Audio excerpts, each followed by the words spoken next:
নমস্কার সবাইকে। আশা করি সবাই খুব ভালো আছেন আপনারা। আমি আমার অবসর সময় বলাটা ঠিক না, প্রায় প্রত্যেক দিনই আমাকে আমার পাখির পরিচর্যা করতে হয়।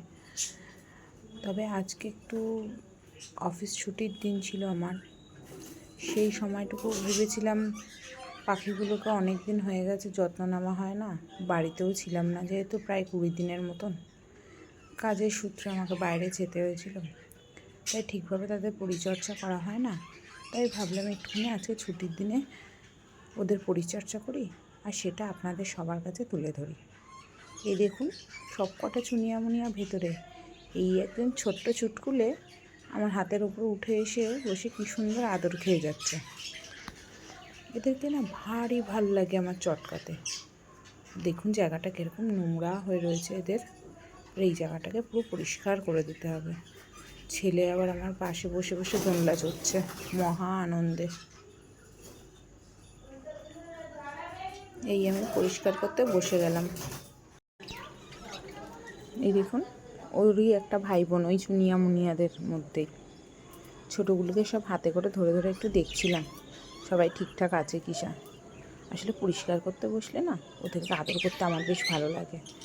দেখলাম এত নোংরা হয়ে রয়েছে, ওদের বাটিগুলোও বেশ পরিষ্কার করতে হবে, তাই জন্য প্রথমে না ওদেরকে খানিকটা খাবার দিয়ে নিয়েছিলাম, কারণ ওদের বাটিগুলো একদম দেখলাম ফাঁকা হয়ে গেছিলো।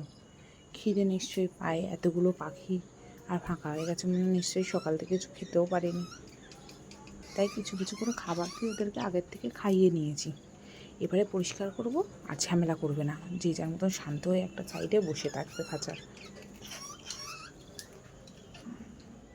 এই দেখুন এই ঘরটার মধ্যে না 4খানা বাচ্চা ছিল, বার করে পুরো পরিষ্কার করলাম, দেখলাম কতদিন ধরে ওর মা পরিষ্কার করেনি, ঘরের মধ্যে পুরো নোংরা ঢিপি হয়ে গেছে। বাকিগুলো কেমন খাঁচার মধ্যে বসে বসে দেখছে আমি কী করছি। ছুটি সেরার দিনগুলোতে না এইগুলো করতে করতেই আমার সময় কেটে যায়। আমার বর আবার পোষে মাছ, তার আবার দুখানা অ্যাকোয়ারিয়াম আছে, যদিও সেগুলো আমাকে কিছু করতে হয় না। এই দেখুন পাখির মুখে খাবারগুলো আটকে গিয়ে তাদের নাকগুলো পুরো বন্ধ হয়ে গেছে। দেখে দেখে সব কটা পাখি আবার সেগুলোকে ছাড়িয়ে দিলাম, নাহলে বলা যায় না নিঃশ্বাস নিতে কষ্ট হয় কি না। আমার না খুব খারাপ লাগে, ছোটো ছোটো পাখি তো, কিন্তু হ্যান্ড ফিডিং এখনও করতে পারি না। তবে না খুব ইচ্ছা আছে একটা ছোট্ট পাখিকে ছোটোর থেকে বড় করে হ্যান্ড ফিডিং করব, আর তারপরে আমার কাছে আমি ওটাকে পোষ মানিয়ে রাখবো। জানি না কবে সেই স্বপ্নটা আমার পূরণ হবে। এই সব কটা হাঁড়িগুলো নামিয়ে নামিয়ে আমি তাই দেখে নিলাম যে সব হাঁড়ির মধ্যে সবাই ঠিকঠাক আছে কিনা, সুস্থ আছে কিনা।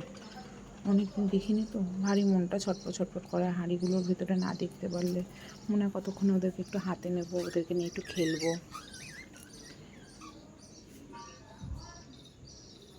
আমার বর আবার পেছন থেকে বসে বসে কতগুলো কথা বলেই যাচ্ছে, তাড়াতাড়ি করো তাড়াতাড়ি করো, বেলা হয়ে গেল। আমি বললাম দাঁড়াও, এগুলো তো পরিষ্কার করতে আমার সময় লাগে না।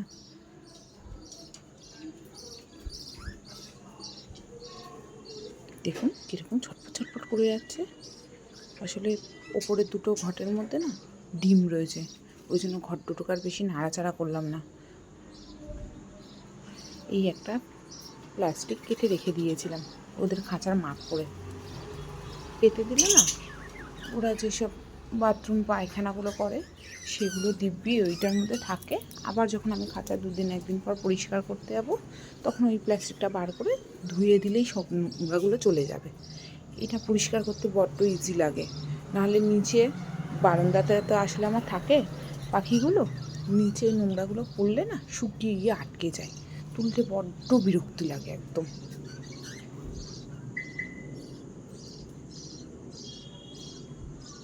2000 years later. এই সব পরিষ্কার করা হয়ে গেছে, দুটো খাঁচা পরিষ্কার করেছি আজকে, ওপরের খাঁচাটা বাদ দিয়েছি, পরের দিনকার করব। একসাথে এতগুলো কাজ করা যায় না, ঘরের আরও তো নানান রকম কাজগুলো থাকে। যাকে কেমন লাগলো অবশ্যই জানাবেন কিন্তু, আর ভিডিওটা যদি ভালো লাগে তাহলে আমার চ্যানেলটাকে সাবস্ক্রাইব করতে একদমই ভুলবেন না। বন্ধুদের সাথে শেয়ার করে দিন আমার চ্যানেলটাকে, আমার পাশে থাকুন।